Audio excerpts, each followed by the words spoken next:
Hey, well, good morning. Thanks so much for being here. My name's Stephen, and wow, what a morning. Incredible. Hopefully it's just going to get better.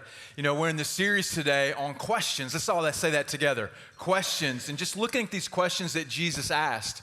And the very first question that Jesus ever asked, Jesus was 12 years old, just like Philip, 12 years old. And so we're going to unpack what that looks like today. You know, Jesus asked over 300 questions throughout his lifetime. And questions just have this power in our lives, don't they? Questions just do something. Questions have this ability to help us fight apathy. Have you ever noticed how some questions can be really confusing? Does that ever happen? You got a question like, I'm really confused. Recently, I was at Cafe Intermezzo up at the Avalon. Anybody know what I'm talking about? You been up to Cafe? So I walk in the bathroom at the cafe, and all of a sudden I hear this question: would you like a photo? I'm like, that's weird. And then it went on to say that phrase in Italian. It was trying to teach me to say an Italian phrase, but in the midst of that, I was really confused. And then which is the story of my life. Listen, sometimes questions can be super frustrating, can't they? Sometimes questions can be frustrating. Like if you're married and your spouse is hungry and it's time to go out to eat, and you ask them, hey, where do you want to go to eat? And they bite your head off and they talk to their teeth like this because they're frustrated. Man, the questions can be frustrating. Last night my wife asked me, did you close the garage? I'm like, woman, I'll close it when I'm ready. No. No, I did not say that. But I knew it'd be funny because you know better. But questions can be frustrating. Questions can be convicting, can't they? Like another question that's convicting to me. Hey, did you call the kids today? Yes, I didn't. Yeah. Did you call your mom today? Have you ever had someone maybe ask you a question about some need in the world, something going on in the world, and man, you're just like, oh, I didn't know that was actually a problem, and we just get convicted. And this is what questions can do. Questions just have this ability to stir the sediment off of our soul, to get down to some true things in our life, some things that maybe we'd forgotten. Questions have this ability to help us to move through apathy at times when we get apathetic in life, help us to kind of live with hope towards the future. You know, it stirs curiosity in us, helps us to stay hungry and humble and curious. Man, questions just have this power, and Jesus was a master at asking questions. And so what we've done over the last few weeks is just unpack some of these questions. Last week we talked about this question: what do you want? Like, what do you want? And it frustrates some people when you ask that question. What do you want? People don't really know. We don't spend enough time thinking about the deep questions in life and what do we want. Now, and it was a compelling question. And today on the surface, the question may not seem as compelling. And as we look at it from a surface level, it may not be as compelling, but I promise you, if you stay with me to the end, it actually is more important than the question we asked last week. Come on. Like I really believe it's going to set some people free today. And because it's such a unique question. Now, in Jesus' life, we know a lot about the time when he was born, don't we? Like some of you guys, you could throw out, I could ask you some data about the Christmas story. You'd be able to throw out some things, wouldn't you? Like Jesus was born in Bethlehem, and they put him in a manger right next to the Christmas tree and Santa Claus. And, you know, and then there were some wise men around. Not really sure how many. Like we would know some things about that. And then if you fast forward to the time when Jesus is 30, and his ministry starts, 98% of what we know happens from the time he's 30 to 33. And maybe you don't really have a category to follow Jesus and you haven't really been studying, but you may have heard some of the things that he did, like maybe walk on water. Possibly you heard of that story. There's some things you would know. But from the time he was born to the time he turns 30, we have one story. We have one scene from his life, one vignette. It must be really, really important. And this is the one that we have. Now, I think for most of us, there's a time period between birth and age 30 we'd like to forget. Can you say high school? Come on, right? Like there's some things we'd love to leave out. We get one story from the life of Jesus. Let me set it up for us. It says in that very first verse that Philip read earlier, in verse 41, it says his parents went to Jerusalem every year at the feast of the Passover. Now, to understand how crucial the question is, you need to know the context. Okay, so they're at the Passover when this happens. Now, the Passover for Jesus, it's the highlight of the Jewish calendar. And what had happened in the Passover is that a few thousand years before, the nation of Israel was in slavery in Egypt.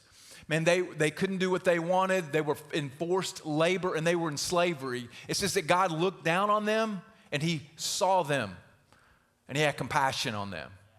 He sends Moses to go and get them. Moses goes to the Pharaoh, the king, the guy in charge. He says, let my people go. Maybe you've heard that phrase before. And Pharaoh says, oh yeah, sure. You know, my economic engine, just let it walk on out the door. Sure, you can take it, right? Of course, he says no. And then Moses says, if you don't, there's going to be some bad things happen. And so God sends these plagues over the nation of Egypt to force Pharaoh's hand. Man, there's darkness that happens. There's flies that come in. There's locusts that eats crops. There's frogs that begin to crawl out of the Nile. The water of the Nile turns to blood. There's these other things that happen, and it gets to the 10th one. And the 10th one's the really bad one. All the way up until that one, Pharaoh didn't change his mind. And you get to the 10th one, and the 10th one, Moses goes to Pharaoh and says, okay, we've tried everything we know. God's been gracious to you up until now. But this 10th one, what's going to happen is God is going to come through the nation of Egypt, and he is going to kill the firstborn of every animal and every human being in the nation of Egypt, unless you make a sacrifice and you put blood over the doorpost of your house. And then what's God going to do? God is going to pass over your house. This is Passover. It just commemorates the greatest liberation that we've ever seen in history. And so we know that through that, the nation of Israel makes their way out of Egypt and they go to the promised land. This is the context with which we get Jesus' first question. Man, and what we see is him beginning to step into this calling that God has on his life, to step into his purpose. And so we see in verse 41 through 43, it says his parents went to Jerusalem. They went, watch how often? Every year. Every year they went to celebrate the feast of Passover. Now, you weren't required to go every year. You could go every other year, but they went every year. They were what? Consistent. Man, it was predictable. It goes on to say they went every year to the feast. When he was 12 years old, they went up according to what? According to custom. And it was consistent. It was predictable. It says when the feast was ended, what does that mean? They stayed the whole time. 8 days. You ever left something early? Maybe a Braves game and they ended up winning? You were kicking yourself because you're not a true sports fan if you leave early, right? You ever left anything early because you got tired? Something else pressed in on your schedule, something else seemed more urgent or important. They didn't leave early. They stayed till it was ended. And as they were returning, the boy Jesus stayed behind in Jerusalem, and his parents did not know it. So he stays behind in Jerusalem. And then that's where we get the context of this question. Like, didn't you know I'd be in my Father's house? So what Jesus is saying, like, didn't you know I would be doing the things you taught me to do? The things that we consistently did as I was growing up, like, didn't you know this is where we would be? And this consistency just communicates what we value. Hello? Right? Consistency communicates the values that we have in life. You know, there's a saying that says, strong leaders do consistently what other leaders do occasionally. Strong leaders do consistency what other leaders do occasionally. Man, you could fill that gap. You could fill that blank with some other things. For instance, strong spouses do consistently what others do occasionally. You know, it's great to show up on a Friday with flowers and say, hey, we're going to the mountains this weekend or to the beach. It's even better if you take out the trash every day. It's even better if you make coffee. It's even better if you say, I love you every day. It's even better if you're kind. Consistency, man, consistency is crucial. Strong parents do consistently what other parents do occasionally. Like, have you ever had this happen? Maybe this is you. One more time. One more time. You just do that one more time. Do you want to sit in timeout? Do you want to sit in timeout? Do you want to sit in timeout? And you're over there going, for crying out loud, like, do something. Like, I'm going to count to 3. You better stop. I'm going to count to 3. And those kids are crazy. You know why? Because their parents are consistent. You can laugh at that or clap. Some of you may want to clap. Right? Consistency. Hey, strong Christians do consistently what others do occasionally. And they were consistent in what they taught Jesus. They consistently showed up. And we have to realize that consistency is the key. Man, consistency is the key. Watch this in Proverbs chapter 22. It's a verse that maybe a lot of us have heard of. It says, train up a child in the way he should go, and when he is old, he will not depart from it. Now, this is a principle to life. And what the author is saying is not, hey, train up a child to be Tiger Woods and then you're going to be rich. He's not saying that. But the point of this is there's some rhythms that you built in. That's what you revert back to. Man, the patterns of life, the predictable patterns in life, that's what you refer back to. And so when Jesus answers this question about why he's still in Jerusalem, he just reflected back on the patterns that God had given him, on the patterns that his parents had built into his life. Man, what about your patterns? And then we see that it was very inconvenient for Jesus to go.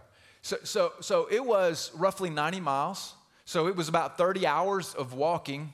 It sounds horrible. And so they walked for up to a week one way to get there. And then they stayed for 8 days.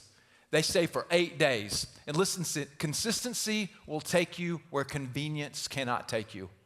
Consistency will take you where convenience cannot take you. You know, as we look at the patterns of his life, especially revolving around spiritual practices, man, they were inconvenient. And here's what I would tell you. If you follow Jesus or are thinking about following Jesus, it is very convenient. Hello, somebody? Like somebody who's following Jesus is like, no, that's just terrible advice right there. Because it can be inconvenient. Love your enemy, that's inconvenient, isn't it? Hey, give some money.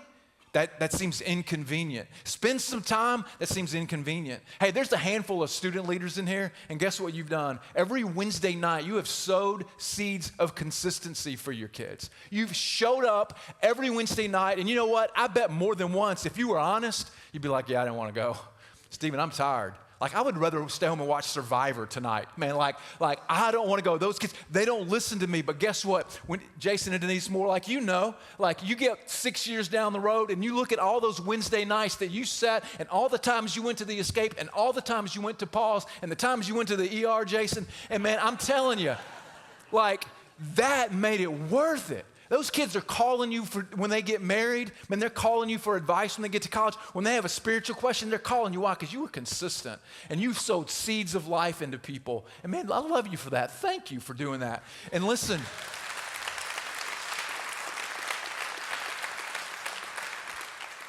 you can pay me later. No, I'm kidding. I didn't even know they were going to be over here. But listen, consistency. Listen, sometimes for some of you, you give so consistently and you give and you give and you give and you don't even, and you begin to think about it like, I could do something different. But listen, I just promise you, every time you show up and you see a baptism, you know what? You can know that you're giving consistently is what made that happen. Man, your faithfulness to sow seeds consistently. Listen, we get out of the habit. We got out of consistency, especially when COVID happened. And we got out of some rhythms and we got out of some routines. And sometimes for us, we need to recapture them. Listen, consistency will eat convenience for lunch. It's not always easy or convenient to show up on a Sunday. It's not easy to show up to group. It's not always convenient to do some things. But let me just tell you, it is worth it. Look at what it showed in Jesus' life. Man, look at how it paid dividends for Mary and Joseph. Let me ask you this question. What do consistent rhythms say about my crucial values? What are my consistent rhythms, the things that I do every single day, what does it say about what I really value? Like, what is the outcome of the rhythms of your Monday and your Tuesday and your Wednesday and your Thursday? What is the consistency actually generating and building in your life? Man, and then Mary lost him. She lost Jesus. Man, and we do too. We do too. It says, when the feast was ended, they were returning. The boy Jesus stayed behind in Jerusalem. His parents didn't know it, but supposing him to be in the group, they went a day's journey. Now, that wasn't uncommon. Have a group traveling together. They would travel in packs, and it wasn't uncommon for that to happen. It says they began to search for him among their relatives and acquaintances. And when they didn't find him, they returned to Jerusalem searching for him. And after 3 days, they found him in the temple, sitting among the teachers, listening to them and asking questions. And all who heard it were amazed at his understanding and his answers. And when his parents saw him, they were astonished And then his mother said, son, why have you treated us so? Behold, your father and I have been searching for you in great distress. You ever felt that?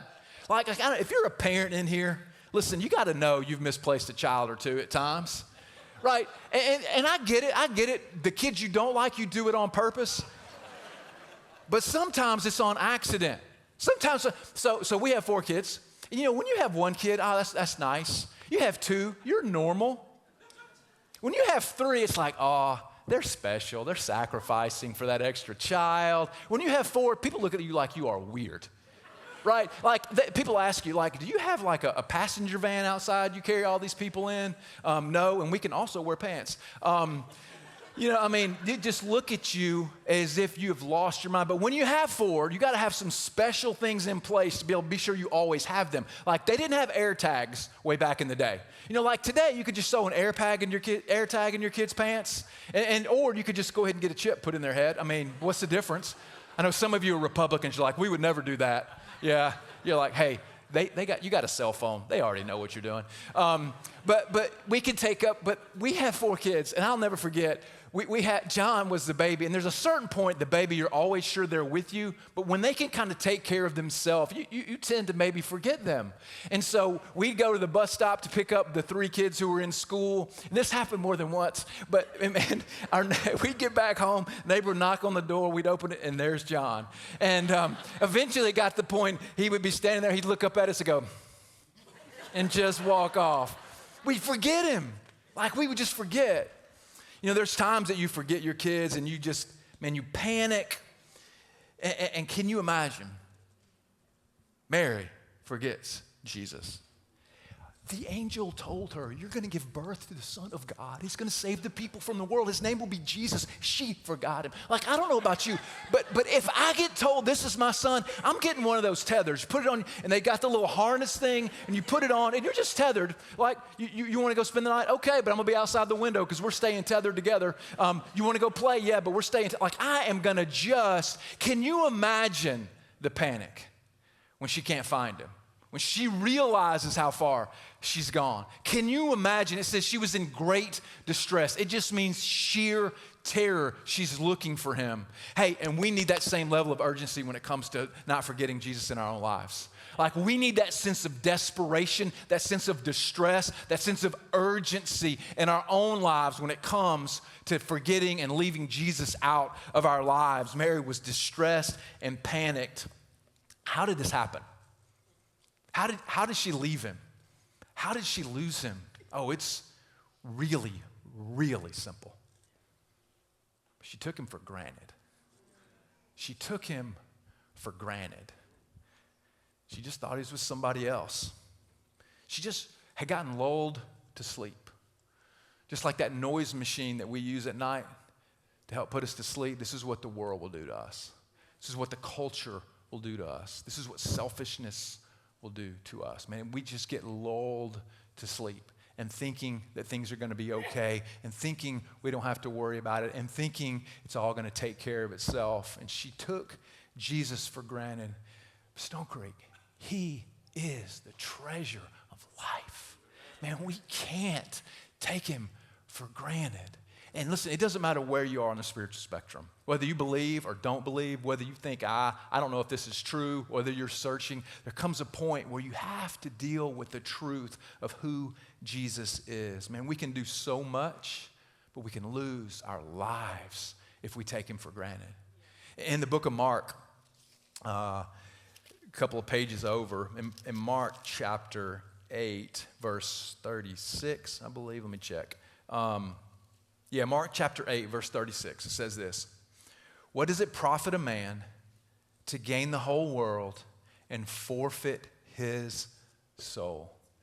What does it profit a man to gain the whole world and forfeit his soul? Hey, what does it profit a man to start that business and forfeit his soul? What does it profit to have a young body and lose your soul? Hey, what does it forfeit to save for retirement and forfeit your soul?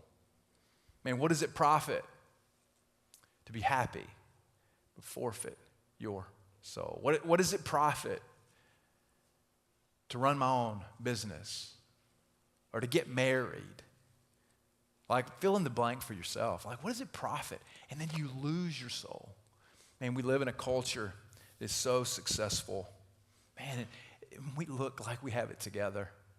And we love the things that the world has to offer. And that doesn't mean it's bad. But listen, if you don't look deeper this morning, you're going to forfeit your soul. If you don't look longer into eternity, you're going to forfeit your soul. There's coming a day of reckoning for all of us. That's for me, that's for you. And if we haven't invested in things that are going to matter, if we haven't played the long game and not the short game, and by long game, I mean beyond 50 years, beyond 60 years, if we haven't played the long game, we're going to lose our soul, is what Jesus is saying. And that'll happen if we take Jesus for granted. What does it profit a man to gain the whole world, but to forfeit his soul? Let me ask you, have you taken Jesus for granted? Like, ask yourself, have I taken Jesus for granted? And it doesn't mean where you are in the faith journey. It could be that you're just figuring it out, or skeptical, or just completely antagonistic. But have you done the work? Have you really looked? Have you really thought? Have you really pondered the complexities of life and where you're going and how you're spending your time and your money on things that can be so shallow? Oh, let me read this. I didn't have this planned, so let me see if I can find it real quick, because this would be so amazing. Isaiah chapter 55, yes. It says this: "Come everyone who thirsts, come to the waters, and he who has no money, come buy and eat. Come buy wine and milk without money and without price. Why do you spend your money on that which is not bread, and your labor for that which does not satisfy? Listen to me, eat what is good, delight yourselves in rich food. Incline your ear, come to me, and hear, that your soul may live." Right? That's where we need to have our focus on. We need to have eyes on eternity and hearts for heaven. Man, she lost him because she took him for granted. And that's where this question came from. And then we see kind of Jesus' answer in the midst of this. It says, after 3 days, they found him in the temple, sitting among the teachers, listening to them and asking them questions. And all who heard were amazed at his understanding and his answers. And his answers. Then it goes on in 52, it says this. It says, Jesus increased in wisdom and in stature and in favor with God and man. He increased in wisdom and stature and in favor with God and man. Like, this seems to be the summary of his life up until he turned 30. He increased in wisdom. He understood more about how the world worked. Somehow he began to make better decisions. Now, we all know that, he was God and man all at the same time. There's a mystery in there. So there's some things that we don't need to know and should know. But he increased in wisdom and stature. He grew bigger. He got taller. That's literally physically stature. Then it says favor with God. God began to look on him and applaud him and be proud of him. And it says he grew in favor with man too. He had a good reputation, right? This all happened while nobody was looking. You see, Jesus was willing to pay the price when nobody was looking. Man, he had this culture of growth built into his life. Listen, it is in the grind that you find the goodness of God. Amen? Right? It is in the grind that you find the goodness of God. It isn't doing those things that nobody else sees you doing.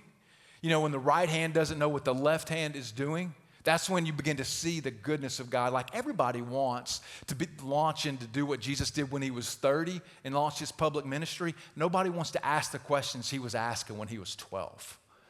And so Jesus is underground doing the things that nobody sees. Now this is the kind of the rabbinical method of teaching. So you would go into the temple and you would find a rabbi kind of in this large temple area that you liked their teaching. A little bit like celebrity pastors today. You got their podcast or you're listening to them. I know you all listen to me all week long. I get that. But you find the person that you like, you kind of gravitate toward. It's a little bit like that. So Jesus would have gravitated towards a specific rabbi, and then they would have begun asking questions. And this was the rabbinical method. The student would ask a question, the rabbi would respond with a question, and it would help the student to have a deeper understanding of the question that he was asking, some of the unintended consequences and some of the ramifications of his question. So this is the method that Jesus was using, and he would have used it his entire life until he turned 30, until he actually began to have his own followers and became a rabbi himself. He was doing this underground out of sight, consistent rhythms while nobody was looking. He had this posture of growth. Man, Jesus, he just wanted to be the powerhouse that God had created him to be. And he had this posture for growth because he wanted to be better. Have you noticed, man, we don't settle for average in anything. Hello? Like yesterday was downtown at the Avalon. Anybody else downtown at Avalon? Avalon downtown also, both places. Down there, kids are running crazy. Man, there's people everywhere, just crossing the middle of the street. We have the best restaurants. I mean, you can sit on the rooftop, eat good food, and watch people be stupid. Like, it's amazing. You go to a restaurant. We go to a restaurant the other day, and there was a little dirt on the plate, and Debbie's like, hey, can you bring me a new plate? Like, you don't get that in the rest of the world. You know what they would do? Spit on it, wipe it off, and you'd be good to go, right? I mean, we don't settle. We don't settle for less than excellent with our children and our schools and our shops. We don't settle for less when we order online at Amazon. Man, we don't settle for less than the best. And we should pursue the same kind of growth when it comes to our relationship with God. Man, we should have that same level of, I want to be the best I can be. I want God to look at me and say, I'm proud of you. Now, I'm not saying we have to work for our salvation, absolutely, but we should want to do the things that God has asked us to do and to grow and to be pushing forward. And Jesus modeled this for us. Jesus had 3 things in here that helped him grow. First of all, Jesus had a place. Man, Jesus had a place. He had a family, obviously, because we see that's where it started, but then also he was in the temple. He was in the temple. Hey, what is your place for spiritual growth? Like, what's the place where you learn, where you grow, where you're challenged? It can be here, obviously, on a Sunday as we worship, and you get to hear stories and watch baptisms and hear God's word open. This also happens in smaller groupings. Like, who do you have close by you that's helping challenge you and lean into you and help you to be better and to be the person that you want to be? Man, Jesus had the place. It was the temple. He had the process. For Jesus, it was this rabbinical method, right? It was this rabbinical method of question asking. He had a process. Like, what's your process? Like here's the thing. If you wake up, and this is going to sound super harsh, and I'm glad, but no, I don't want it to be, but I just want to be honest. Like, if you wake up every morning, you grab your phone, you read the verse of the day, you say, God, man, bless my day, and you go on. That's the same thing as going to the gym, jumping on the treadmill for 10 minutes, going home and drinking a protein shake and expecting to look like Sean Curry. Like, that, it's not going to work. That's not how you get there. Man, it's a process. And it requires the grind of being consistent with the Lord. Jesus had a place, he had a process, he had people. I kind of referenced that. Man, don't you love it when you come here? It's just energy. You just get to worship with people. You get to see people that you know. You get to meet people. You just get to be around people. And then when you go and you're in group with people and you just get to, man, sharpen each other's edges and just gives you the tools that you need for the journey, the weapons you need to fight the battles. It encourages you. Man, people can pray for you. You know, God wants us to always be growing. I would challenge you on this one thing. I'm going to challenge you on giving your early mornings to the Lord. I'm going to challenge you on giving your early mornings to the Lord. I know some of you are like, mornings? Oh my gosh, Stephen, like 9:30 is as early as I can even get to church. I get it. And I know a lot of people are like, I'm a night person. So the mornings are where the Lord shows up. Even David was like, early in the morning will I seek you. Like, when you watch Jesus' method, Jesus went early in the morning. And the morning is the first part of your day. It's the best part of the day. It sets the stage for your day. It sets the stage for how you're going to view your perspective, what's important. The morning is what's going to set the stage for you. Now, one of the things that Christianity has done that hasn't done mornings any favor is we have called the time you spend with the Lord your quiet time. How many of you have heard the words quiet time before? Like some of you, like, what a dumb idea. Like, who wants to if I'm going to have quiet time, you know where I'm going to have it?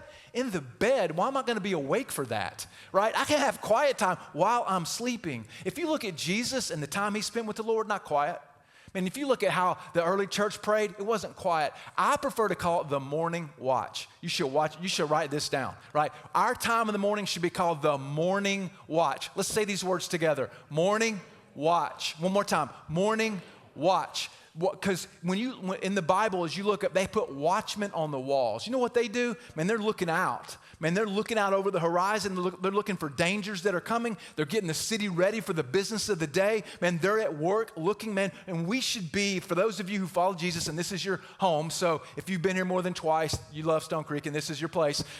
Listen, we should be on the wall. We should be on the wall. Man, we should be praying for people. We should be reading God's word, letting him blow it into our hearts. Man, we should be asking God to save people, asking God to change our community. You should be praying for your family members. The morning watch. Man, this is where, man, we can consistently sow seeds for the day. We can see God begin to work. And over a period of time, what you're going to notice is that your life begins to get a little more orderly. And when you face chaos, and you walk into a meeting you didn't expect to have, there's some accident you didn't know was going to happen, you get a call from your doctor you weren't expecting, you're going to have the tools you need to walk that road. Listen, the morning watch. Hey, what is your growth plan? What's your growth plan? And what is your growth plan? How do you expect God to grow your soul? Like not your body physically, you need that. Man, not your mind expanded educationally or, being well-read. Like, how is God going to grow your soul? And then we kind of see Jesus' answer, just to unpack this for a minute. And we see the two most important words are in these next few verses that I'm going to go over. Verse 48 says, when his parents saw him, they were astonished. I bet they were. And his mother said, son, why have you treated us like this? Behold, your father and I have been searching for you in great distress. And he said to them, why were you looking for me? Didn't you know that I must be in my father's house? Hey, underline that. Father's house. Really important. Now, here's the thing. Mary had looked in some wrong places. It says she looked where? Friends, and relatives and acquaintances. She had looked some places that Jesus wasn't. Where did she need to look? She needed to go back where she saw him last. She needed to go back. When we were, one of the first few times we went down to 30A. Anybody like vacationing at 30A? Anybody? Yep. Anybody going to go for spring break? Right? No, you're going to be here for Easter. All right. You're going after church. So we were at 30A, and we had gone with another family, and so we had crossed over 30A, and we were at the beach. It was night, we're just out there hanging out, and we come back. And so we get back to the house, and everybody's scrambling, all the kids are playing. And at this point in life, we had kind of gone to a countdown method of kids. Let's count off, 1, 2, 3, 4, 1, 2, 3, 4, 1, 2, 3, 4. That's how we knew everybody was in the house. But we didn't count off that time simply because it was so many other kids. And so we get there, and my son Ethan is gone. And he's not with us. I know what you're thinking. You seem to forget your children a lot, Stephen. But Ethan's not there. And so immediately I realized that I sprint back across, go up to the boardwalk, and I'm standing kind of looking down the stairs over the beach. Can't really see what's happening. And I just start yelling his name. Listen, I don't care what anybody thinks. I don't care if I wake anybody up. I just don't care. I just care about where my son is. And so as soon as I call him, he calls, hey, Dad, I'm down here. So I walk down there. I'm like, hey, man, you all right? You look scared. I'm not scared, but you look scared.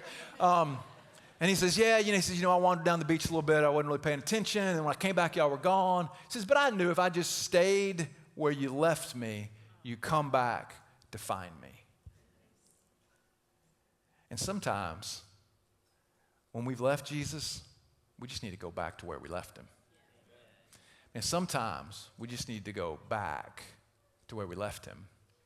There's a country song that says, I pulled the rearview mirror off of this old Ford so I could only see in front of me.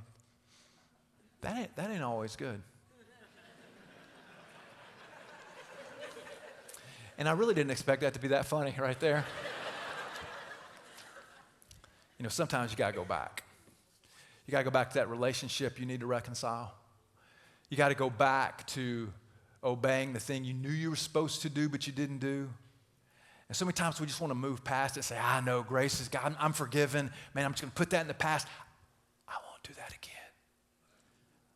But sometimes you got to go back. And maybe what you're missing today, maybe that sense of restlessness and pain and frustration, is because you got to go back because there's some unfinished business. Listen, Mary went back. And she found Jesus right where she left him, right in the temple, right where he said he would be, right where she had taught him to be. And then he uses these two words. Didn't you know I would be in my Father's house? My Father's house. Now, there's some significance here that Jesus is 12. And in the Jewish tradition, from 12 to 13 is when you went from being a boy and under your parents' authority to being a man. So when you have the bar mitzvah, it's when things happen. There's just this transitionary period that happens. It's no accident that we get a story from Jesus' life when he's 12, about to turn 13. And then imagine this. Mary says, your father and I were looking for you. And he says, didn't you know I'd be in my Father's house? What did Joseph think when he said that? I have to think for a moment, his mind just flooded back to all the memories. Man, the long walks that they'd taken together. The times around the table, just answering questions. Man, the times he went out and played with him, or the time he took him to work with him on Bring Your Son to Work Day. They taught him how to sling a hammer and to build stones. Man, taught him how to treat his mom. Helped him fall in love with would have been the Torah in that culture. Man, all the things. Joseph, his mind could have been racing, could have got offended. But I have to think that in that moment as he's thinking, all of a sudden he's like, oh yeah, it's time. He knows. It's time. And I have to think Joseph just felt this sense of confidence and satisfaction over Jesus saying, my Father. And it's this personal, intimate term that's used right here. And this same transition that Jesus makes in this moment is the same transition that we have to make. That we go from seeing God as some out there extraterrestrial force or power in the universe, and he comes personally as our dad. As our dad. And I know that's complicated for a lot of people. Don't want to even have to run all that down today, but I get it, man. Your dad you may have not had the greatest relationship with your dad.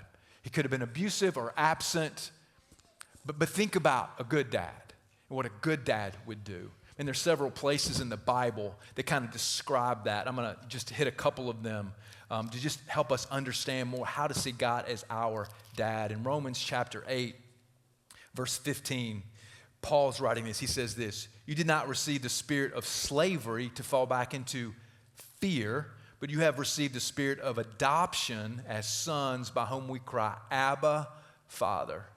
So listen, we don't have a spirit of fear. We don't live with fear. We don't have to live with anxiety. Man, when you have a good dad, you know what? You can go home and feel confident. You can go home to a place of stability where you have somebody who will never leave you or forsake you. I mean, as you look back, even in 1 John chapter 3, verse 1, John writes this. He says, see what kind of love the Father has given to us that we should be called children of God, and so we are. I love that. So we are. And then if you were to look obviously there's a lot of places in the Bible you could look, but over in the book of Matthew, chapter 7, I believe, verse 11, or maybe it's 8, 7, verse 11. That's Mark. Let me get to Matthew. Obviously, Jesus is talking here in Matthew chapter 7, verse 11. Yeah, he says this, if you then, who are evil, know how to give good gifts to your children, how much more will your Father who is in heaven give good gifts to those who ask him? So we have this dad, man, and Jesus is beginning to step into understanding his purpose because he's understanding that God is his real dad. God is his real Father, and that's the God that we serve. You know, the Lord's Prayer starts how? Our Father. Man, maybe you need to hear that today, that there's somebody who is for you and not against you, who loves you, who is good, and wants the best for you, just like a good dad would. Then he uses this word, Father's house. Father's house, in your dad's house. Like, I don't know how many times you get to go to your parents' house or your dad's house. My dad passed away years ago, but man, just this idea of coming home, and man, I love when my kids come home and they'll come in and, man, hey, this is your house. Whatever is here, you can have it as long as you ask. No, I'm joking. But there's just something about being able to go to your dad's house. You don't knock, do you? Just walk in. You don't wonder if they're home or even care if they're home. You're just going in. You're going to what? Make yourself comfortable. You're going to watch the TV show you want to watch. You're going to eat what you want out of the fridge. You're going to get what you want to drink out of the fridge. I mean, you just make yourself at home. Now, there's another way to look at this idea of house. And it's in your house is always the business of the house. In the house is the business of the house. Watch me carefully. So Jesus, another way to translate this, didn't you know I'd be in my Father's house? But also, didn't you know I'd be about my Father's business? Yes, business. Jesus was always about his Father's business. Man, this was the story of his life, was being about his Father's business. Man, he made people who couldn't walk. He healed people who were broken. He gave hope to people who were lonely. He gave peace to people who were turned up. Like, Jesus was always about the work of his Father. Let me ask you, what work do you need? What business does God need to do in your heart today? Like, what work does God need to do in your life today? Man, what is it? Man, what are you broken over? What have you been praying for? What have you stopped praying for? I mean, last week, man, people flooded down here just for us to pray for people and the things that they're going through. Hey, specifically, are you lost today? Meaning you don't know Jesus. Like, you've never decided to follow him. You've taken him for granted. He's just kind of been this religious icon off to the side that people talk about. And you would say, yeah, I follow Jesus. You know, I went to youth group growing up, or, you know, my parents took me to church. That worked, didn't it? Listen, do you need to follow Jesus today? Are you lost and need to get found? And are you just broken? There's something not working in your life, and you're just tired of it. And you've tried to pray through it, but it hasn't really worked. You just gave up. Man, are you sad about something? Like, what in your life is just maybe not working? Physically, are you just broken? You need some healing? Is it your marriage? Maybe you're a parent here with some rebellious teenager. Maybe you're struggling with infertility. Man, what business does God need to take care of in your life today? Man, I can promise you, he wants to show up. He's a good dad. He's a good dad who wants to give good gifts to his kids. But he wants you to ask. You know, another thing in the Bible that it calls the house of God a house of, you know what it is? Prayer. House of prayer. Man, we just want to fan that into flame today. So this is what I'm going to do. I'm going to pray for us, and I'm going to make it brief. And we're going to have a team down here that wants to pray for you. It should be a regular part of your day. Hey, some of you guys, you realize today, listen to me really closely. You realize your priorities are wrong. You've been building big houses with big dreams and expensive cars, and not that anything's inherently wrong with that, but you know you've placed your faith there, your energy there. You've invested not in eternity, but in here. Maybe that's you today. But we're going to have a team down here, and I'm going to pray for us. And as I start praying, you come on. Man, these guys and ladies down here, they want to pray for you, and we're going to sing one more worship song as you come, as we pray for you, and as we just let God do some work in your life. Listen, if this is new for you, let me just frame it up for you, at the risk of running a little long because it's inconvenient. So it's going to be really simple. You just come down, hey, my name is Stephen. I just need you to pray for my health or whatever it is for you. And that's it. And whoever's down here, they're just going to pray for you. They're just going to ask God to do something special. It's not going to be weird. They're not going to push you over. They're not going to ask, they're not going to bring you on stage, nothing. It's going to be simple, private, right here. We're going to just pray for you. This is what God's people do in God's house. All right, let's pray together.